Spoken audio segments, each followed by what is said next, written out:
नमस्कार दोस्तों, स्वागत है आपका अपने YouTube चैनल पर, जहां हम पढ़ाई को बनाते हैं आसान और मज़ेदार। आज की इस मज़ेदार वीडियो में हम देखेंगे 8th ग्रेड अभ्यास पुस्तिका गणित कक्षा 8 गणित में हम देखने वाले हैं अध्याय 2।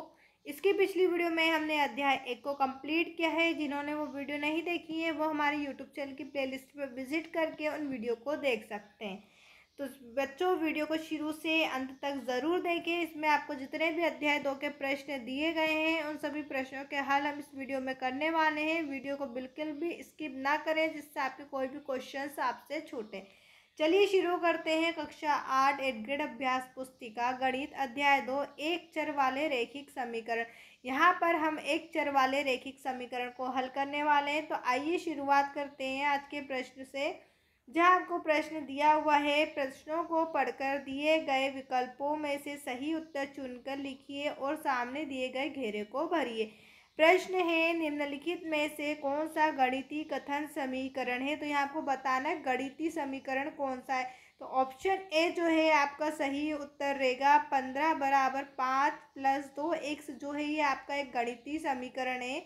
यहाँ पर हम ए वाले गोले को फिल करेंगे। अब इसके बाद आपको दिया हुआ है नंबर 2 पर 3x + 2 बराबर 13 में x का मान क्या होगा। यहाँ पर आपको x का मान निकालना है। तो इस समीकरण को जब हम सॉल्व करेंगे तो हमारा x का मान निकलेगा 11/3। यहाँ हम ऑप्शन डी पर क्लिक करेंगे और यहाँ हम डी वाले गोले को इस तरीके से फिल कर देंगे। अब इसके बाद हम देखेंगे नंबर 3 पर एक चर वाले रैखिक समीकरण के हल होते हैं। तो एक चर वाले रैखिक समीकरण के केवल एक ही हल होता है। कितना हल होता है? केवल एक ही हल रहता है। तो यहाँ पर हम बी वाले गोले को इस तरीके से फिल करेंगे। आपका ऑप्शन बी जो है वो सही उत्तर है। इसके बाद है नंबर 4 पर दो संख्याओं का योग 16/7 है। यदि एक संख्या 11/7 है तो दूसरी संख्या कौन सी होगी। यहाँ पर आपको दो संख्या 16/7 दी गई है। दो संख्याओं का योग 16/7 दी गई। पहली संख्या 11/7 है, यानी कि हम इस संख्या को इस तरीके से सॉल्व कर सकते हैं। एक संख्या को आप x मान लीजिए, दूसरी आपको 11/7 दी। इन दोनों को यदि हम जोड़ते तो आंसर हमें 16/7 मिलेगा। इस समीकरण को यदि हम हल करेंगे तो हमारा जो आंसर है वो 5/7 आएगा। ऑप्शन सी जो है आपका सही उत्तर रहेगा। यह हम सी वाले गोले को इस तरीके से फिल कर देंगे। अब इसके बाद है नंबर 5 पर किसी संख्या के तिगुने में 15 जोड़ने पर 93 प्राप्त होता है, वहाँ संख्या कौन सी। किसी संख्या मान लो वो संख्या x से, तो x के 3 गुने यानी कि 3x के 3 गुने में 15 जोड़ने पर हमें कितना प्राप्त होता है? 93। तो यहाँ हम 93 लिख लेंगे। अब इस तरीके से आप इस समीकरण को हल करेंगे तो यहाँ आपका आंसर जो है 26 निकल कर आएगा। ऑप्शन ए जो है आपका सही उत्तर रहेगा। यहाँ हम ए वाले गोले को फिल कर देंगे। आंसर जो है आपका 26 है। अब इसके बाद हम देखेंगे दिए गए प्रश्नों को हल कीजिए। प्रश्न नंबर 6 है, हल कीजिए। यहाँ आपको एक समीकरण दी गई है जिसे आपको हल करना है। 5x - 3 बराबर x + 2। तो यहाँ हम x और x वाली संख्या को साइड में रख लेंगे। x वाली संख्या को हमने एक साथ में रख लेंगे। यहाँ पर आप देख सकते हैं 5x। इस x को हम बराबर किधर ले आएंगे तो माइनस का x हो जाएगा, और माइनस का 3 उधर लेकर जाएंगे तो प्लस का 3 हो जाएगा। अब इसे हम सॉल्व करेंगे। 5x में से एक x जाएगा तो यहाँ हमें 4x मिलेगा, और 2 और 3 को जोड़ेंगे तो हमें 5 मिलेगा। अब ये x के साथ जो 4 है वो गुणे में, इसको हम बराबर किधर लाएंगे तो ये बटे में हो जाएगा, यानी कि आपका जो आंसर है वो 5/4 निकल कर आएगा। अब इसके बाद प्रश्न नंबर 7 है, किसी संख्या को 8 से भाग दिया जाता है तो परिणाम -3 प्राप्त होता है, संख्या ज्ञात कीजिए। किसी संख्या, मान लीजिए वो संख्या x है। अब क्या कहना चाह रहा है कि x को 8 से भाग, यानी कि इस x में यदि हम 8 का भाग लगाते हैं तो परिणाम हमें क्या मिलता है? -3। अब हमें वहाँ संख्या ज्ञात करनी, तो आप देख सकते हैं मैंने इस समीकरण को इसी तरीके से लिखा है। x/8 बराबर -3।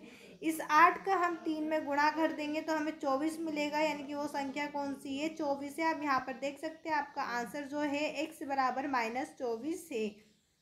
इसके बाद है प्रश्न नंबर 8, रमेश ने एक संख्या सोची, उसका 2 गुना किया और उसमें 20 जोड़ा। परिणामी संख्या को 25 से भाग देने पर 4 प्राप्त होता है, वह संख्या क्या है। रमेश ने एक संख्या सोची। मान लीजिए रमेश ने एक्स संख्या सोची। रमेश ने एक्स संख्या सोची, 2 गुना किया, यानी कि इसमें 2 का गुणा किया और उसमें 20 जोड़ा, उसमें 20 जोड़ दिया, फिर परिणामी संख्या को 25 से भाग दिया, यानी कि ये जो संख्या है इसमें हम 25 का भाग लगाएंगे। भाग देने पर प्राप्त 4, यानी कि इन सबको हम जब सोल्व करेंगे तो हमें आंसर 4 मिलेगा। अब इस समीकरण को आपको हल करना है, तो आप देख सकते हैं इसी समीकरण को मैंने यहाँ पर लिखा है इस प्रकार से। 25 का हम 4 में गुणा करेंगे, 25 चुकू 100 हो जाएगा। यहाँ हमारी वाली समीकरण वैसी की वैसी ही रह जाएगी। इसके बाद 20 को हम 100 के उधर लेकर जाएंगे तो 80 बचेगा और 2 का हम 80 में भाग लगाएंगे 40, यानी कि रमेश ने कौन सी संख्या सोची थी? रमेश ने 40 संख्या सोची। x बराबर आपका 40 आ जाएगा। इसके बाद है प्रश्न नंबर 9। प्रश्न नंबर 9 करने से पहले अगर अभी तक आपने हमारे चैनल को सब्सक्राइब नहीं किया है तो चैनल को ज़रूर सब्सक्राइब करें, वीडियो को लाइक करके अपने सभी दोस्तों के साथ शेयर ज़रूर करें। इस चैनल पर आपको एड ग्रेड के साथ साथ एग्ज़ाम की तैयारी भी करवाई जाती है, जहां आपको एमपी क्वेश्चंस दिए जाते हैं और साथ साथ पेपर सोल्यूशन भी दिया जाता है। तो ऐसी छोटी मोटी टिप्स के लिए और इम्पोर्टेंट वीडियो के लिए हमारे चैनल को ज़रूर सब्सक्राइब करें, जिससे हर इम्पोर्टेंट वीडियो आपको मिलती रहे। अब हम देखेंगे प्रश्न नंबर 9। 10 के 2 क्रमागत गुणजों का योग 210 है, तब इनमें से छोटा गुणज क्या होगा? 10 के 2 क्रमागत गुणज हम कौन से मान लेंगे? एक तो 10 को मान लेंगे और एक 10x+1 मान लेंगे हम। अब इस तरीके से हम इस समीकरण को सॉल्व करेंगे, दोनों का योग कर देंगे। 10 + 10 + x का हमने देखो यहाँ पर योग करा है, योग करने पे हमें 210 मिल रहा है। यहाँ पर लिखा हुआ है गुणजों का योग 210, इसलिए हमने यहाँ पर 210 लिखा हुआ है। अब इसी समीकरण को हम यहाँ पर आगे सोल्व करेंगे। आप देख सकते हैं मैंने सोल्व करा है। 10 का यहाँ पर 10 में गुणा करा तो ये 10x और 10 का 1 में गुणा करा तो 10 हमें मिला है। 10x मिलकर यहाँ पर हमें 20x मिल जाएंगे। उसके बाद हम इसको जब सोल्व करेंगे तो हमें पूरा x का आंसर क्या मिल जाएगा? 200 मिल जाएगा। यहाँ जगह की स्पेस की वजह से मैंने डायरेक्ट सोल्व कर दिया, x बराबर 200 लिखा है। अब पहला गुणज हमारे पास 10x था, x का मान हमने 200 निकाला है। x में हम कितने का गुणा करेंगे? 10 का, तो यहाँ हमें 100 मिल जाएगा और दूसरा गुणज हमें कितना मिल जाएगा? 110 मिल जाएगा। यहाँ पर आप 10 कर लीजिएगा, यहाँ पर आपका आंसर जो है 10 आएगा, x बराबर 10। अब इसके बाद हम देखेंगे प्रश्न नंबर 10। x के किस मान के लिए निम्न आकार का परिणाम 186 सेंटीमीटर है? तो x के लिए किस परिणाम का मान हमारा 186 सेंटीमीटर रहेगा? इसको हम सॉल्व करेंगे तो यहाँ आपका आंसर जो है x की वैल्यू कितनी आ जाएगी? 3 आ जाएगी। आप देख सकते हैं इस समीकरण को हमने पूरी तरीके से सॉल्व करा है। आज का परिमाप सूत्र लगाया, 2 गुणित लंबाई धन चौड़ाई। एक हमने लंबाई ले ली है और एक हमने चौड़ाई ली है। ये हमारी लंबाई हो जाएगी, ये वाली हमारी चौड़ाई हो जाएगी। इनका मान हमने लंबाई की जगह और चौड़ाई की जगह लिख दिया। उसके बाद इस समीकरण को सॉल्व करा तो हमारे पास x की वैल्यू क्या आई है? 3 आई है।